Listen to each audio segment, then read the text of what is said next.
Recentemente a Nintendo anunciou o Xenoblade 3, um RPG muito esperado pelos fãs da série, mas além de ser anunciado, ele foi adiantado. Então, agora no final de julho, vai suprir muitos fãs de JRPG com mais uma história da série. Mas além disso, muitos se perguntam se vale a pena iniciar nessa série pelo primeiro jogo. Xenoblade Chronicles Definitive Edition foi lançado em maio de 2020, mas se trata de um remaster de um jogo de Nintendo Wii, que foi lançado em 2010. Dependendo da data que esteja vendo esse vídeo, já temos um jogo com 12 anos pelo menos, ficando com a grande pergunta: ainda vale a pena comprar e jogar esse game? Já que estamos falando de um exclusivo da Nintendo, que mesmo com o passar dos anos, ele não desvaloriza ou recebe grandes descontos. Aliás, descontos em jogos da Nintendo são contados nos dedos e não passam de 33% de desconto. Mas eu comprei o Xenoblade Chronicles Definitive Edition, edição física para ter na prateleira, nunca tinha jogado ele antes e vou te falar agora vários pontos para te ajudar a decidir se compra ou não esse jogo para o seu Nintendo Switch. Vamos começar pelo ponto alto desse jogo, a sua história. Pois Xenoblade Chronicles não tem pressa ao contar a sua história. Ela é marcada por cutscenes grandiosas, diálogos bem feitos e personagens que são construídos no decorrer do jogo. A história consegue aliar muito bem com as mecânicas do jogo. E aqui, a história ainda é incrível, muito bem contada e vencendo os 10 anos de validade. Aliás, você precisa estar ciente que estamos falando de um jogo que está completamente em inglês. Nem mesmo em espanhol está disponível, ficando somente em inglês e japonês. Então, se você tem dificuldade na língua norte-americana, já esteja avisado. Então, agora deixa eu te falar do combate.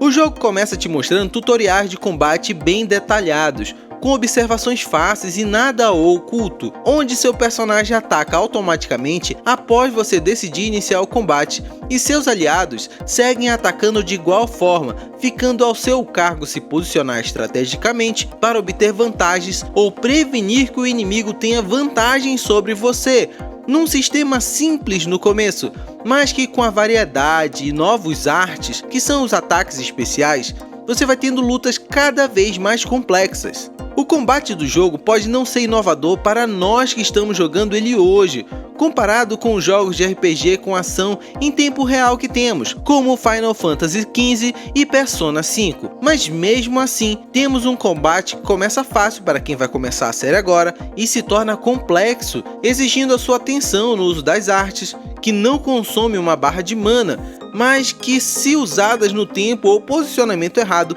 podem causar a destruição do seu time. Então, continua um combate empolgante, dinâmico e relevante hoje, mesmo com outras experiências que você tenha tido em RPG em tempo real. Mas agora preciso tocar num ponto que pode ser decisivo para sua compra ou não desse jogo. Xenoblade possui um mundo aberto imenso, com um ecossistema com diversos inimigos, variação de tempo e clima, fazendo com que até mesmo alguns inimigos só apareçam em determinadas condições certas, fazendo você ficar atento às missões e ao mundo criado, algo muito comum em MMORPGs, que foi incorporado no Xenoblade com maestria. Valendo citar que existe um desenvolvimento de personagens interessante, onde você aumenta os laços de amizade entre cada um conforme joga com eles no seu time, ou faz com que um personagem presenteie o outro com algo que ele gosta, fazendo os itens que você pega pelo mundo aberto úteis para tornar seu time mais unido. E custa nada te falar que o jogo tem uma variedade imensa de armas, armaduras e joias que são capazes de personalizar seus itens, e tudo que você coloca no seu personagem muda o visual do mesmo, algo que hoje é comum, mas nos JRPGs da sua época não era tão fácil de ver. Se você tem um Switch Lite ou pretende jogar bastante no modo portátil do seu Switch tradicional, deixa eu te falar uma triste situação. No modo portátil, o jogo cai muito a qualidade visual, pois tem uma redução drástica nas texturas, se comparado com o Switch ligado na dock. Então, se você se encaixa na proposta de jogar portátil esse jogo, eu quero te deixar informado sobre isso, pois não senti queda de quadros por segundo, mas senti essa queda de texturas que me incomodou, pois alguns inimigos pequenos simplesmente perderam definição e não ficou legal.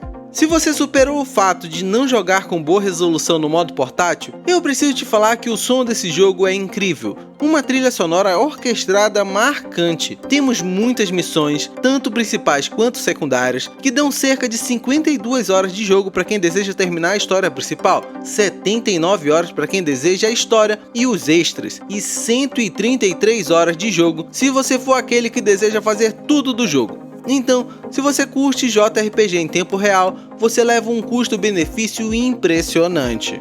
Vale citar que mesmo que você tenha jogado Xenoblade Chronicle antes, essa versão definitiva traz gráficos melhorados, principalmente se tratando das texturas dos personagens, que foi renovada para um visual até mais próximo do Xenoblade 2, e traz um episódio pós-conclusão da história principal, que vai te adicionar a história pós-conclusão do game, mas que pode ser acessado antes. Mas a recomendação é você terminar o jogo para não tomar spoiler nesse conteúdo extra. E eu vou parando por aqui. Espero muito que esse vídeo lhe ajude a tomar a sua decisão de comprar ou não esse jogo, que estou curtindo muito jogar. Deixa aqui nos comentários se pretende jogar Xenoblade Chronicles Definitive Edition, ou se já jogou esse game e tem considerações que eu não fiz. Eu quero ler o seu comentário e tenho certeza que seu comentário vai ajudar outros que passarem por aqui. Vou te deixar mais 2 vídeos aqui do canal, que podem ser legais para você.